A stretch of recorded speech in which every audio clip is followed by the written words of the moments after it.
আমাদের দেশ চতুর্মুখী ষড়যন্ত্রের শিকার।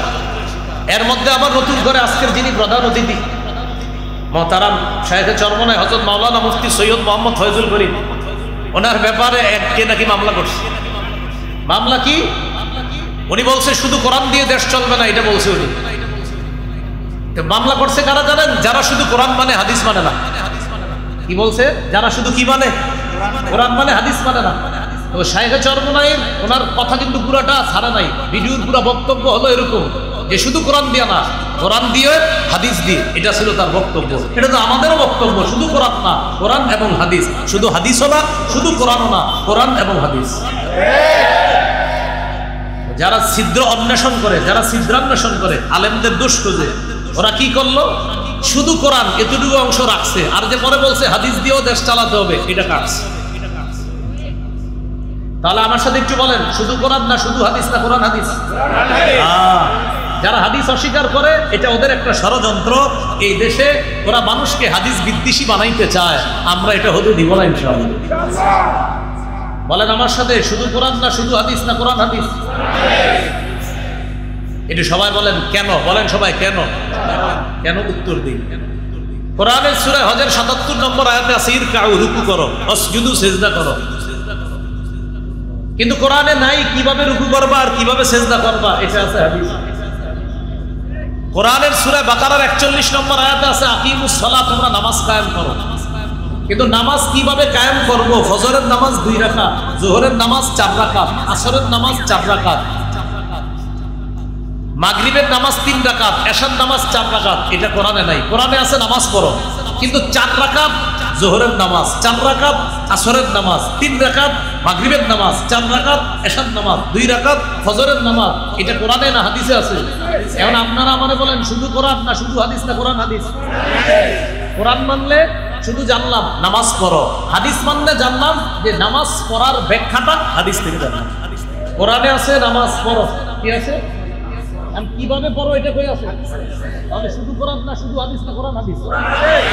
এটা মনে রাখবেন, এটা প্রত্যেকে বেশি বেশি ব্যাপকভাবে বলবেন। কারণ একদল এই নতুন করে আমাদের দেশে এরা আমাদেরকে হাদিস বিদ্বেষী বানাইতে চায় না। আমরা কোরআনও মানি, আমরা হাদিসও মানি। আমরা শুধু হাদিস বা শুধু কোরআন এমন না, আমরা কোরআন হাদিস উভয়টার সমন্বয় আমাদের আওয়াজ। এই জন্য এখন থেকে আপনারা বিভিন্ন মাহফিলে যে স্লোগান দেন, আল কোরআনের আলো ঘরে ঘরে জালো, সাথে সাথে এটাও বলবেন আল হাদিসের আলো ঘরে ঘরে জালো। মনে থাকবেনি এই স্লোগানটা দেন, একজন দেন, বলেন আল কোরআনের ঘরে ঘরে, এরপরেরটা তাহলে আমি বলি আপনারা বলেন, বলেন আল কোরআনের আলো, আল হাদিসের আলো। এখন থেকে যতবার আমরা এটা বলবো, দুইটা একসাথে বলবো, অথবা আরো সহজে বলতে পারেন, বলেন কোরআন সুন্নাহর আলো। এটা ঠিক আছে না? কোরআন সুন্নাহর আলো ঘরে ঘরে। আল্লাহ আমাদেরকে মনে রাখার তৌফিক দান করুন। চতুর্মুখী ষড়যন্ত্র চলছে, তাসের মূল আলোচনায় চলে দেয় শিরিক। জ্বালায়া দিলে, পুড়িয়ে দিলেও কি করা যাবে না? শিরিক করা যাবে। আজকে কি বার? গতকালকে কি বার?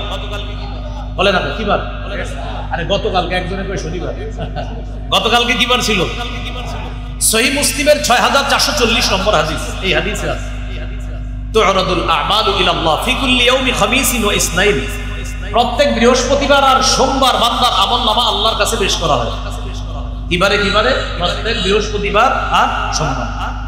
ফায়াগফিরুল্লাহু লিকুল্লি ইমরিইন লা ইউশরিকু বিল্লাহি শাইআ ওয়া ইল্লা মারআন কানাত বাইনাহু ওয়া বাইনা আখিহি শাহনা। আল্লাহ তাআলা আমলনামার মধ্যে দেখে, তার আমলনামার মধ্যে নামাজ রোজা সব আছে, কিছু গুনাহও আছে, কিন্তু দুইটা গুনাহ নাই। সোমবার আর বৃহস্পতিবারে আল্লাহ দেখে তার আমলনামায় অনেক গুনাহ আছে, নামাজ রোজাও আছে কিন্তু গুনাহও আছে, কিন্তু দুইটা গুনাহ নাই। একটা হলো শিরিকের গুনাহ, আরেকটা ভাই ভাই বিদ্বেষ। এই দুইটা গুনাহ নাই। আল্লাহ বলে যা মাফ করে দিন। তিরমিজির হাদিস ৩৫৪০ নম্বর হাদিসে হাদিসে আসছে, আল্লাহ বলেন হাদিসে কুদসি, এটা হাদিসে কুদসি। হাদিসে কুদসি মানে আল্লাহর বক্তব্য। আল্লাহ বলেন আমার কাছে যদি তুমি রাশি রাশি বালু পরিমাণ গুনাহ নিয়ে আসো আর খালি যদি শিরিক না করো, আমি বালু পরিমাণ ক্ষমা দিয়ে তোমাকে ক্ষমা করে দেব। আল্লাহ আমাদের সকলকে তাওহীদের উপর অটল থেকে শিরিক মুক্ত জীবন যাপন করে যেন আমরা কবরে যেতে পারি, আল্লাহ তৌফিক দান করেন। সুবহানাল্লাহি ওয়া বিহামদিহি সুবহানাকাল্লাহুম্মা ওয়া বিহামদিক আশহাদু আল্লা ইলাহা ইল্লা আনতা আস্তাগফিরুকা ওয়া আতুবু ইলাইক। আমার একটা কিতাব আছে নাম পাপ পাপ। এই পাপ কিতাবটা সকলে ইনশাআল্লাহ সংগ্রহ রাখবেন। 2 খণ্ডের কিতাব, 600 পৃষ্ঠার কিতাব। এই কিতাবটা থেকে জানবো আমরা শিরিকের পাপ, কুফরের পাপ, নেফাকির পাপগুলা সহ প্রায় 130টার বেশি পাপ সম্পর্কে জানবো। যাদের প্রয়োজন হয় যে কোনো লাইব্রেরিকে বলবেন ঢাকাস্থ, ইনশাআল্লাহ আপনাদেরকে সংগ্রহ করে দেবেন। গাড়িতে, আচ্ছা গাড়িতে ড্রাইভার ভাই নিয়ে এসেছে, ওনার কাছ থেকে পারেন সংগ্রহ করে নিতে পারেন। কিতাবের নাম পাপ। আর একটা কিতাব আছে নিম্বরের আমানত 10 খণ্ড, ওনার কাছে সুলভ মূল্যে পাবেন। যদি থাকে সবগুলাই সংগ্রহ করতে পারেন। আল্লাহ আমাদের সকলকে যে কথাগুলো বললাম শুনলাম, আমরা সবাই যেন একটা বিষয়ে যেন কঠিন থাকতে পারি, তাওহীদ। এই ব্যাপারে আমরা এক, শিরিকের বিরোধিতায় আমরা এক। তাওহীদের ব্যাপারে আমরা এক, শিরিকের বিরোধিতায় আমরা এক। মনে থাকবে এই কথাগুলো ইনশাআল্লাহ।